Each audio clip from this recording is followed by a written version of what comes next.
అందరికీ నమస్కారం అండి. సిరి తెలుగు స్టోరీస్ ఛానల్లోకి స్వాగతం. మజ్జి భారతి గారు రచించిన కథ నమ్మకం ఈరోజు మీకు చదివి వినిపించబోతున్నాను. శైలజ వెనకే అడుగులు వేస్తున్న గోపికృష్ణకు ఆమెను చూస్తుంటే మనసులో చిన్న అనుమానం కలిగింది. అవును, శైలజ గాని తనకు పడిపోయిందా? అందుకే అమ్మతో నిజం చెప్పలేదా? ఈ ఆలోచన రాగానే గోపికృష్ణ ఛాతీ మరింత విశాలమైపోయింది. భుజాలు మరో 2 ఇంచులు వెడల్పయ్యాయి. వెన్నుపూసను సవరించుకొని మరింత నిట్టూరుగా నడవడం మొదలుపెట్టాడు.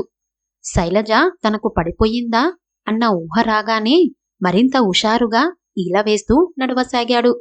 గంట కిందట శైలజ ఎక్కడ నిజం చెప్పేస్తుందోనని ఎంత భయపడిపోయాడు తాను.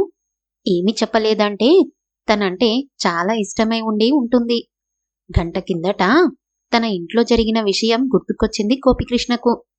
ఏదో పేరంటానికని వెళ్ళిన అమ్మ తిరిగి రావడం తెలుస్తూనే ఉంది. తలుపులు తెరిచిన శబ్దం అవుతుంటే పక్క మీద నుండి లేవబోయేనంతలో లోపలకు రామ్మా, ఇలా వచ్చి కూర్చో అమ్మ మాటలు వినిపించాయి. పేరంటం నుండి వస్తూ అమ్మ ఎవరినో వెంట తీసుకొచ్చిందని తెలుస్తూనే ఉంది. బయటకు వెళ్ళాలా వద్దా అని ఆలోచించుకునేంతలోనే మా అబ్బాయిని చెప్పుకోవడం కాదు గాని చదువు తప్ప వేరే విషయం ఏది పట్టదు మా వాడికి. ఏ సంవత్సరం చదువుతున్నాడంటే అవేవి నాకు తెలియదు గాని కిందటి కాక ఆ కిందటేడు వైజాగ్లోనే జాయిన్ అయ్యాడు. అంటే ఇప్పటికి 2 ఏండ్లయ్యింది. ఎప్పుడు క్లాస్ ఫస్ట్ వాడిదేనంటమ్మా. అందరూ కుళ్ళుకుంటున్నారంటమ్మా వీణ్ణి చూసి. మాస్టర్లు కూడా ఎప్పుడు వాణ్ణే పొగుడుతూ ఉంటారంట. మాస్టర్ల దిష్టే నాకు కొట్టెట్టు ఉందమ్మా అని అప్పుడప్పుడు సరదాగా పరాచికలాడుతూ ఉంటాడు. ఏమిటో వాళ్ళ నాన్నగారు ఉండి ఉంటే వాణ్ణి చూసుకొని ఎంత ముచ్చట పడిపోయేవారో. మాక అదృష్టం లేదు. ఆయన పోయినప్పటి నుండి వాడిని చూసుకునే బతుకుతున్నాను. వాడు నా ఆశలను నిలబెట్టి బాగా చదువుకుంటున్నాడు. మరొక 3 ఏండ్లలో వాడి చదువు పూర్తయిపోయి డాక్టరుగా ఉద్యోగం చేరిపోతే నాకు అంతకన్నా కావాల్సిందేముంది? అసలు వాడికి ఆ డాక్టర్లో సీటు వచ్చినప్పుడు ఊరంతా పొగిడేశారమ్మా. పోనీలే, నీ కష్టాలన్నీ తీరిపోయాయని అందరూ అన్నారు. అందుకే ఎంత కష్టమైనా ఎంత డబ్బైనా వాడిని చదివించుకుంటున్నాను. అమ్మ మాటలు వినిపిస్తున్నాయి. ఎవరు ఇంటికి వచ్చినా వాళ్లకు నా గురించి పొగుడుతూ చెప్పడం అమ్మకు చాలా ఇష్టం.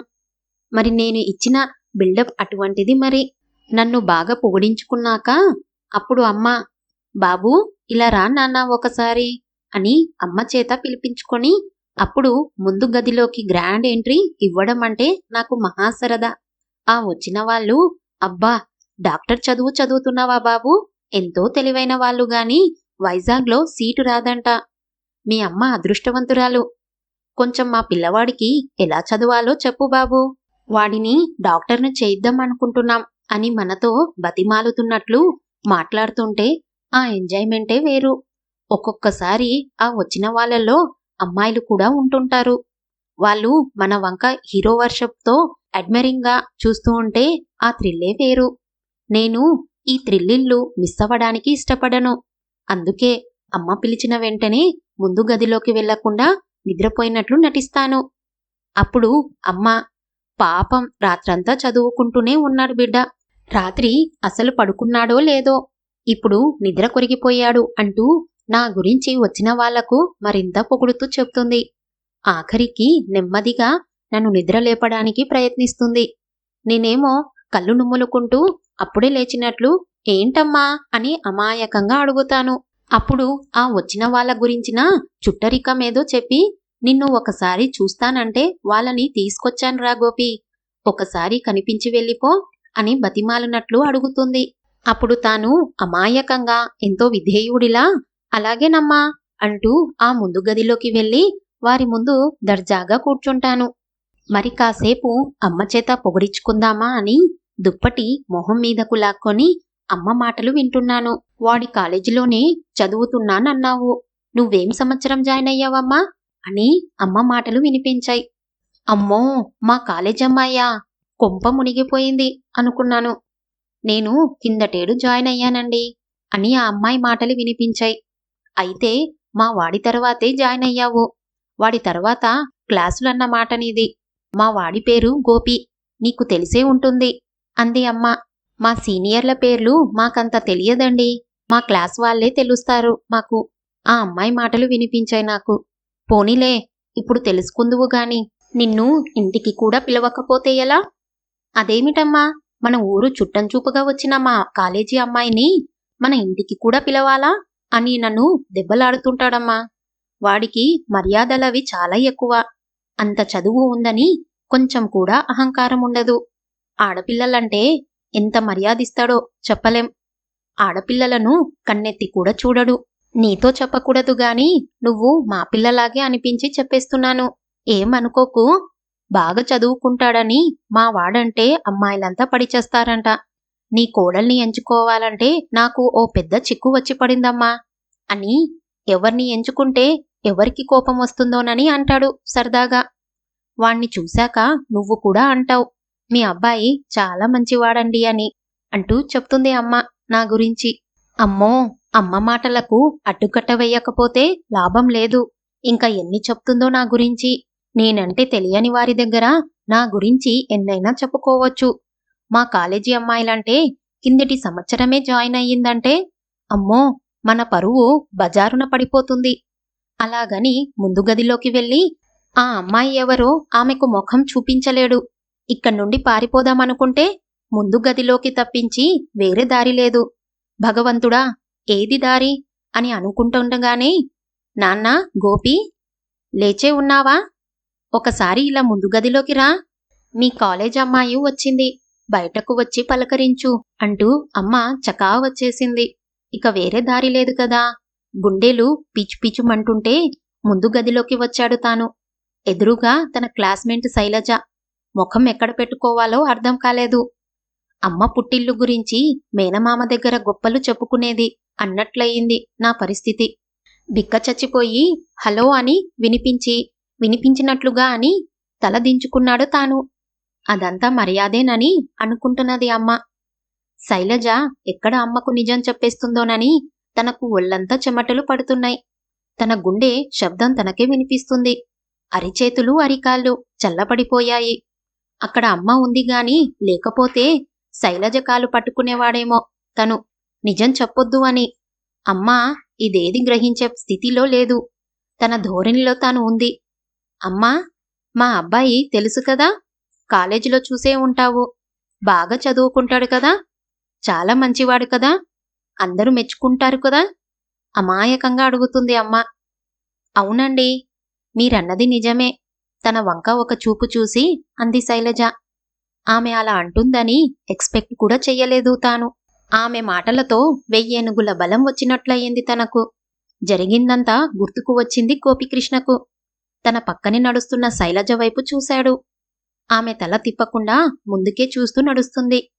తన గురించి నిజం చెప్పలేదంటే ఆమె తనకు నిజంగా పడిపోయే ఉంటుంది. చదవడన్న మాటే గాని తనకేం తక్కువ? తెల్లగా పొడువుగా ఉంటాడు. ఇంకేం కావాలి అమ్మాయిలకు ప్రేమించడానికి? ఈ ఆలోచన రాగానే ధైర్యంగా శైలజ వైపు తిరిగి, చాలా థ్యాంక్స్ అండి, నా పరువు నిలబెట్టారు అన్నాడు హుషారుగా. గోపికృష్ణ మాటలు విన్న శైలజకు గత 2 గంటల నుండి జరిగిన విషయమంతా కళ్ళ ముందు కదలాడింది. వదిన వాళ్ళ అన్నయ్య భార్య సీమంతానికి అమ్మ రావడం కుదరక ఎవరూ వెళ్ళకపోతే బాగుండదని తనను పంపించింది. ఫంక్షన్కి అటెండ్ అయ్యి వెంటనే వచ్చేద్దువుగాని అంటూ. అక్కడ తను మెడిసిన్ చదువుతున్నానని తెలిసి, ఇదిగో గోపికృష్ణ వాళ్ళ అమ్మగారు బలవంతాన్న ఇంటికి తీసుకొచ్చారు. వాళ్ళింట్లో చూసే వరకు ఆ గోపికృష్ణ ఎవరో తెలియదు తనకు. తనకు జస్ట్ సీనియర్ అయ్యి బాగా చదువుకున్న అబ్బాయి ఎవరో తనకు తెలియకపోవడమేమిటి అని ఎంత ఆలోచించిందో తాను. ఎందుకంటే కాలేజీలో బాగా చదువుతున్న వాళ్ళంటే అందరికీ తెలుస్తారు. వాళ్ళ అమ్మగారు మాటలు విని, ఎవరబ్బా అంత బాగా చదువుతున్న అతను, అమ్మాయిలందరూ అంత పడి చచ్చిపోయేవాడు ఆ అందగాడెవరు అని బుర్ర బద్దలు కొట్టుకుంది. తాను చూస్తే ఇదిగో ఈ దరిద్రుడు. ఆ అబ్బాయిని కృష్ణ అని కాలేజీలో పిలుస్తారందరూ. గొప్పల కోసం క్రిష్ అని పిలవమంటాడంట అందర్నీ. తనకి 1 ఇయర్ సీనియర్ గాని ఫస్ట్ ఇయర్లో పరీక్ష పోయి సప్లిమెంటరీ కూడా పాస్ అవ్వక మరలా తమ బ్యాచ్తో ఎగ్జామ్ రాశాడు. జూనియర్స్తో కలిసిపోయానన్న సిగ్గు లేదు. 1 సంవత్సరం పోయిందన్న బాధ లేదు.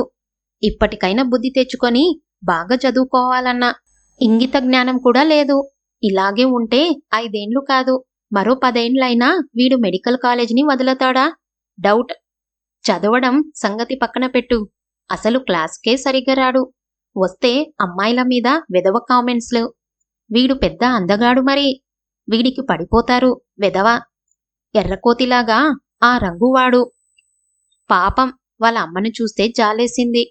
ఎంత తాపత్రపడుతుందో కొడుకు కోసం. ఈ కొడుకు ఇలాంటి వెధవ అని తెలిస్తే గుండె ఆగిపోతుందేమో ఆవిడకు. చెప్పొద్దు, నోటి వరకు వచ్చింది. నిజం చెప్పేద్దామా అని. కాని ఆవిడని చూస్తే నిజం చెప్పబుద్ధి కాలేదు. ఆ పాపం తనెందుకు మూట కట్టుకోవడం?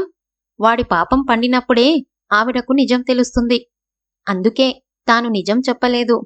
తనకు సమాధానం చెప్పకుండా ఆలోచనల్లో మునిగిపోయిన శైలజను చూసి సిగ్గుతో తనకు సమాధానం చెప్పడం లేదని అనుకున్న గోపీకృష్ణ, థ్యాంక్స్ అండి, నా పరువు కాపాడారు మా అమ్మ దగ్గర అంటూ శైలజకు దగ్గరగా జరుగుతూ అన్నాడు మరొక్కసారి. ఆ మాటలకు చివ్వున తలెత్తి చూసింది శైలజ. మీ పరువు కాపాడ్డానికి నేను అబద్ధం చెప్పలేదు. మీ మీద మీ అమ్మగారికున్న నమ్మకం వమ్ము చేయడం ఇష్టం లేక నిజం చెప్పలేదు. మీ అమ్మగారు మీ మీద పెట్టుకున్న నమ్మకాన్ని ఒక అబద్ధం చెప్పి నేను నిలబెట్టాను. ఒక కొడుకుగా ఆమె నమ్మకాన్ని నిలబెట్టడానికి మీరేం చేస్తారో ఆలోచించుకోండి. ఇంకొక విషయం, ఈ రోజు సాకుగా చూపి నాతో మాట్లాడ్డానికి ఎప్పుడూ ప్రయత్నించకండి. అబద్ధాలు చెప్పేవాళ్ళంటే నాకు పరమ అసహ్యం. ఈ మాటలని వడివడిగా ముందుకు వెళ్ళిపోయింది శైలజ. ఆమె మాటలకు నిశ్చేష్టుడైపోయాడు గోపీకృష్ణ. ఊహించని పరిణామయ్యింది. ఇంటికి వచ్చాడే గాని గోపీకృష్ణ మనసు మాత్రం అల్లకల్లోలంగా ఉంది. మీ పరువు కాపాడ్డానికి నేను అబద్ధం చెప్పలేదు. మీ మీద మీ అమ్మగారికున్న నమ్మకం వమ్ము చేయడం ఇష్టం లేక నిజం చెప్పలేదు. ఒక్క అబద్ధం చెప్పి మీ అమ్మగారికి మీ మీదున్న నమ్మకాన్ని నిలబెట్టాను. నన్ను చూసినప్పుడల్లా ఈ విషయం గుర్తుపెట్టుకోండి అన్న శైలజ మాటలే మాటిమాటికి వినిపిస్తున్నాయి. భోంచేస్తున్నా, పడుకున్నా, ఏమి చేస్తున్నా సరే అవే మాటలు చెవుల్లో గింగురుమంటున్నాయి. మీ గురించి కాదు, మీ అమ్మగారి గురించి. తనకు సంబంధం లేని వ్యక్తిని తొలిసారి, అదే చివరిసారి కూడా కావచ్చు, కలిసిన వ్యక్తి గురించే శైలజ ఇంత ఆలోచించినప్పుడు అమ్మ రక్తమాంసంలో తయారైన తాను ఏ రోజైనా సరే అమ్మ గురించి ఆలోచించలేదెందుకని? ఈ రోజు అమ్మకు తాను ఏమిటోనన్న నిజం తెలిసిపోయిందేమోనని ఎంత భయపడ్డాడు. ఈ రోజులాంటి పరిస్థితి ఎప్పుడైనా రావచ్చు కదా. అందరూ శైలజ లాంటి వాళ్లే ఉండాలని ఏముంది? తనలాంటి వాళ్ళు కూడా ఉంటారు కదా. నిజం ఎప్పటికి దాగి ఉంటుందని ఎలా అనుకున్నాడు తాను?